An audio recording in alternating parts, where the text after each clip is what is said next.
The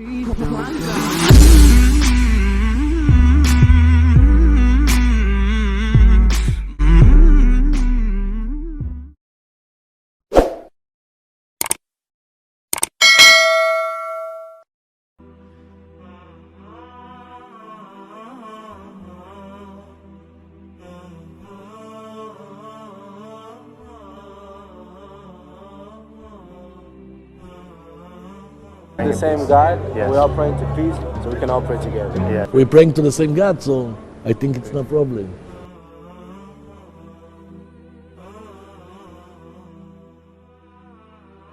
I have heard some claims being made that the Muslims worship the stone at the Kaaba because they kiss it or whatnot. And I just want to say, my view on this, and probably the view of most Jews, is that this is complete lie. Lie, lie, lie. Just because the Muslims make this place as a precious place for them, and just because they honor this place, and even the stone itself, does not make it that they are worshipping the stone. In fact, as Jews, we also kiss the wall, right? The Wailing Wall. And the reason we kiss it, not because we're worshipping the wall, not because we think that the wall is God. The reason we kiss it is because we believe that this wall is a remnant of the second temple that stood on the Temple Mount. The what we call in Hebrew Beit HaMikdash, the house of God, the holy house. And we're not worshipping the stones that make up this wall. So therefore this is a complete nonsense. In fact, I'll tell you even further. When I see my kids, I kiss them too. Does that mean I worship the kids? I kiss my kids because I have affection for them, I love them, I kiss them. So same thing with this wall, we have affection, this is one of the, and same thing for the Muslims when it comes to the stone in the Kaaba. They honor this place, and so therefore this is a complete lie and nonsense, and I don't think that it's beneficial for anybody to.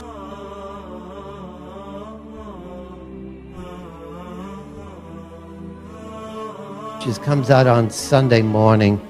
Rabbi Potasnik, he's the rabbi for the fire department, and he had a question a while back to discuss Allah and God. And he said, I won't get into that subject. We won't discuss it. The Muslims believe in Allah, but Rabbi Potasnik would not compare anything. Would you care to mention anything? Yeah, when I did before, I'll do now also. Allah is taken from the name from Alakah. Alakah, which is, we use that word all the time. We have the same God as the Arabs. We believe in the same God, one God. So it's a paradox. See, the Christians believe in the Trinity, whatever that's supposed to mean, but it's a part of it is their God, who's the JC, we call it. But that's not our belief at all. We're not allowed to believe anything like that. And we're in better terms with the Christians generally than with the Arabs, generally speaking. But we have in common, we believe in the same God. Right? As a matter of fact, I was speaking once about Moshe Feinstein, the greatest rabbi of our generation. He said, Allah, that's the Arab's God, the same God that we have. He wasn't afraid to talk about it. They have the same God. They took upon themselves the real God of the world, the Creator.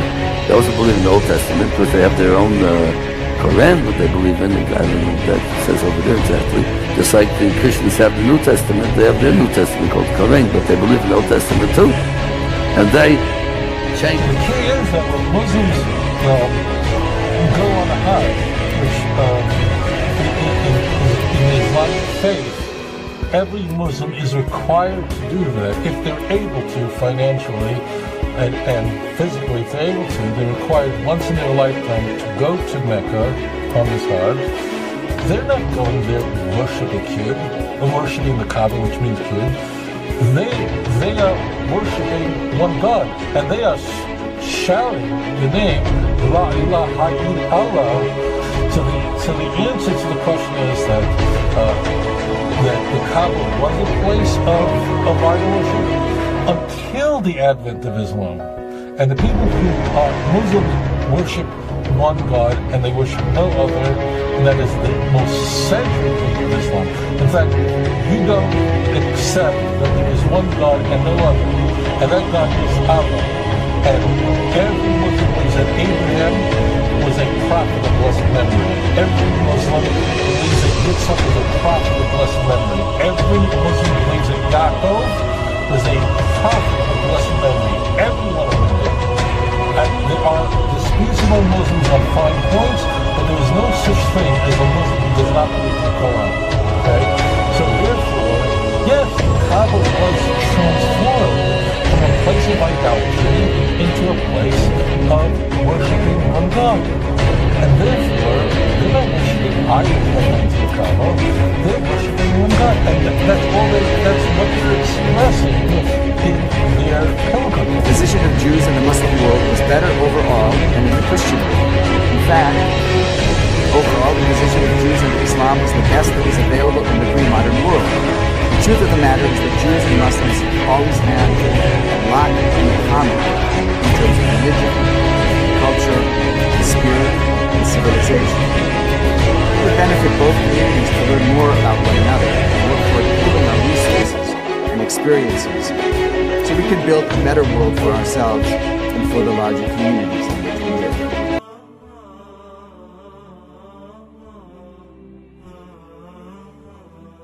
Christians who say that Muslims do not worship the God of the God of Abraham, when you say that to a Muslim, you are making yourself look like a complete idiot.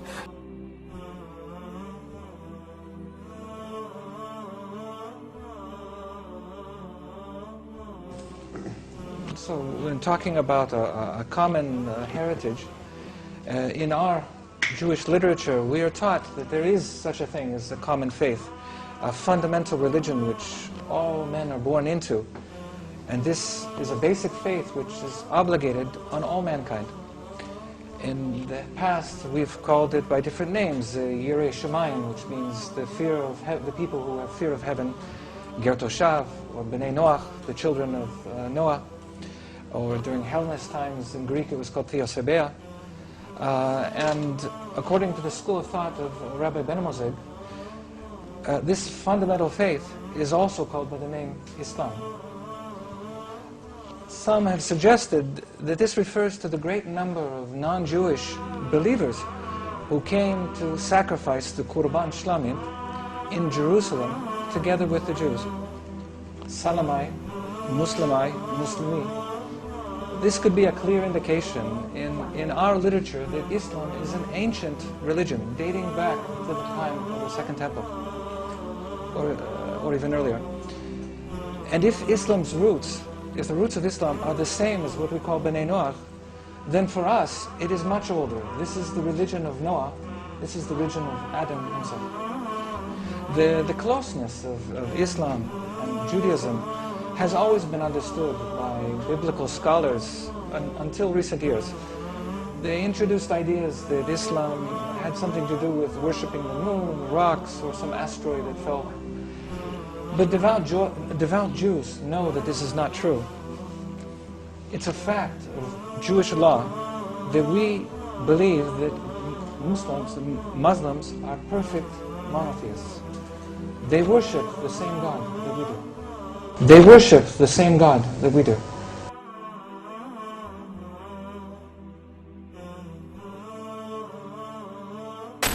Le seul peuple au monde, la seule ethnie au monde qui sert le même Dieu que nous, le Dieu d'Abraham, Dieu unique, éternel, n'ayant ni femme, ni fils, ni petit-fils, ni Saint-Esprit, éternel, sans image, sans représentation, le seul peuple au monde, c'est Ishmaël, l'islam. Tous les autres ont une représentation ou pas de Dieu du tout, ou plusieurs. Le seul qui sert le même Dieu que nous, le Dieu unique sans forme, elle, c'est eux. We have the same God as the Arabs. We believe in the same God, one God. So it's a paradox. See, the Christians believe in the Trinity, whatever that's supposed to mean, but it's a part of it is their God, who's the JC we call him, but that's not our belief at all. We're not allowed to believe in anything like that, and we're in better terms with the Christians generally than with the Arabs, generally speaking. But we have in common, we believe in the same God. Right? As a matter of fact, I was speaking once to Rabbi Moshe Feinstein, the greatest rabbi of our generation. He said, Allah, that's the Arabs' God, the same God that we have. He wasn't afraid to talk about it. They have the same God.